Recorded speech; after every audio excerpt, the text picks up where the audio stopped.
does step up in cost basis work? When you have a joint account and one of the joint owners passes away. Very confusing. Depends on what state you live in. I've got those details and more coming up.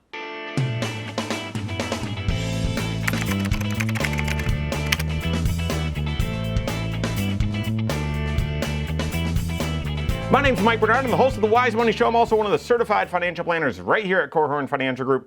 Make sure you hit that subscribe button, turn on notifications, and smash that thumbs up button. All right, so if you're saving up money for a long-term goal like retirement or maybe college or something like that, you should be funding tax-sheltered accounts.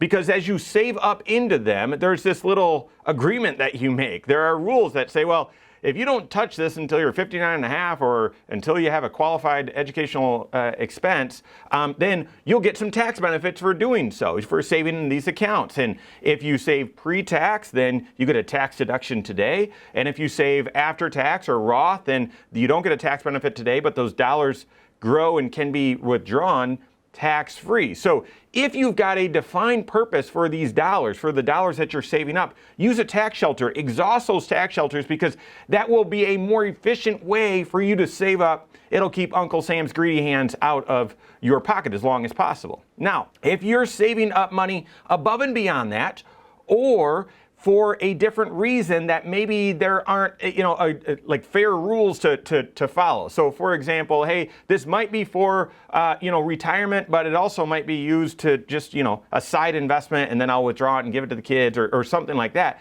You might not want to use a tax sheltered. Or maybe you inherited some dollars that weren't in a tax shelter and you want to keep them invested. And so there you go. Well, if that's the case, and in that account, whether it's individually owned or whatever, there's no tax sheltering. So all the dividends and interest and capital gains, it'll all land on your tax return.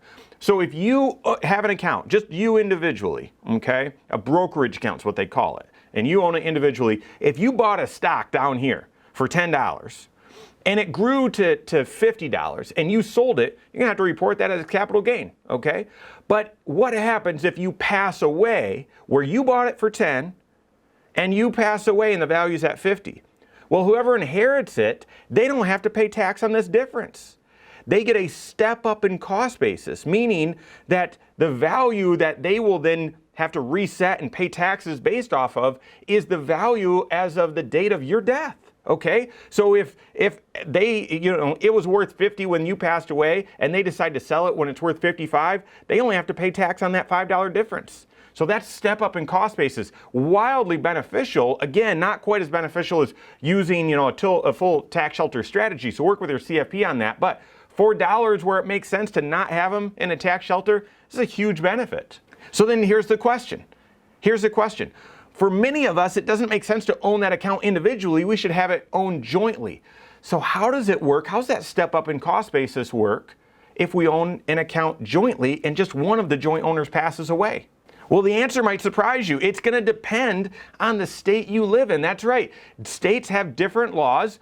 They can either be community property states, which is only, I think, 9 states, or separate property states, which is the rest of them. Now, what is a community property state? We're not going to get into all the details, but it's basically a marital property state, something like that, where the state laws say that any financial asset, any account kind of asset that's built up during the marriage is to be considered both people's asset.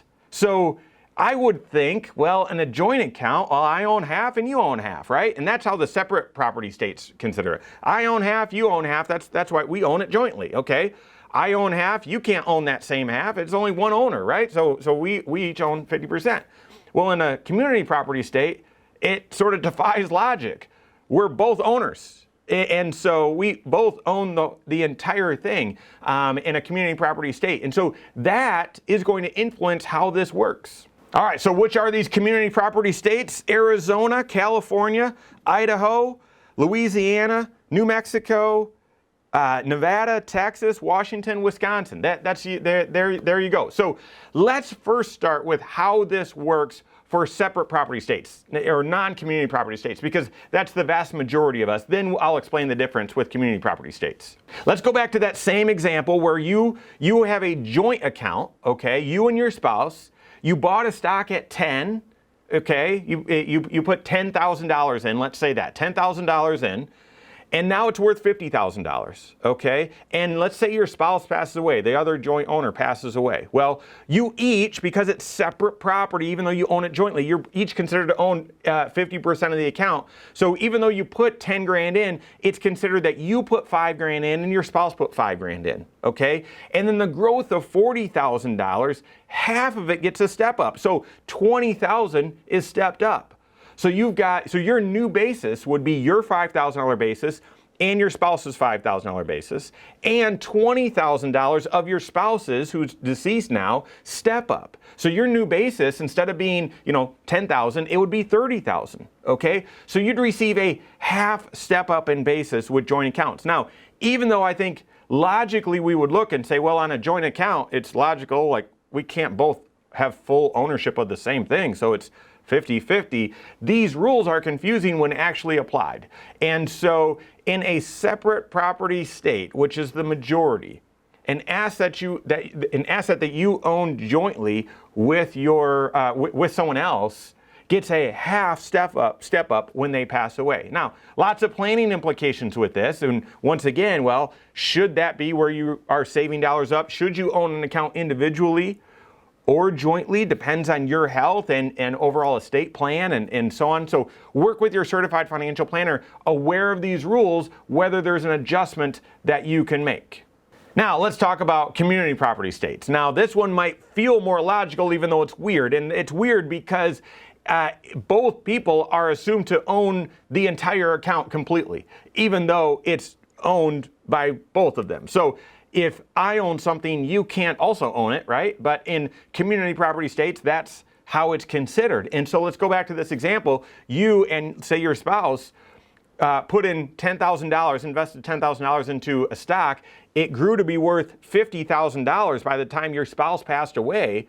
You get a full step up in basis, because even though you're a 50% owner, the community property states look at that and say, well, that account was entirely owned by both of you. And because your spouse passed away, you get a full and entire step up in cost basis there. So these rules actually are a little bit better for community property states in regards to step up in cost basis. So what are the implications of this? Number one, what's your tax shelter strategy? Because again, I started with, listen, if you're saving dollars up for sort of a known goal, get as much tax benefits as you can, use those tax shelters. But then if you've got dollars that you've inherited, or there's more dollars beyond that you want to save, or you're saving up for a different purpose and there's no tax shelters available, then you've got to work with your certified financial planner and say, well, should I own this account individually or should it be joint? Now, if you're married and you own it individually, you're going to want to add a transfer on death, a TOD, some sort of instructions that if something happened to you, those dollars go directly to the individuals you'd wish to inherit these dollars very efficiently, free, and avoid probate. But you're going to want to be aware of what those step up in cost basis are.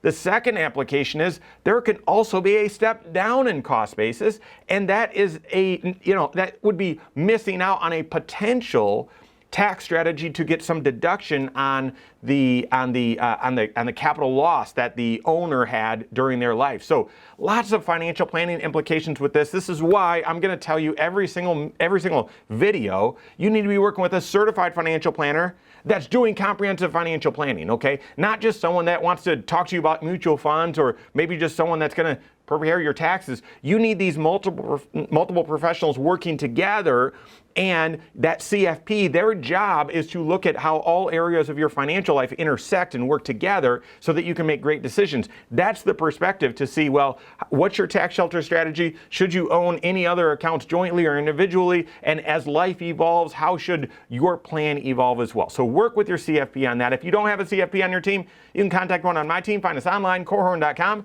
That's Korhorn with K, wisemoneyshow.com. You can find us there as well, or give us a call, 574-247-5898. All right, there you have it. Go out and take your next wise step in your financial life.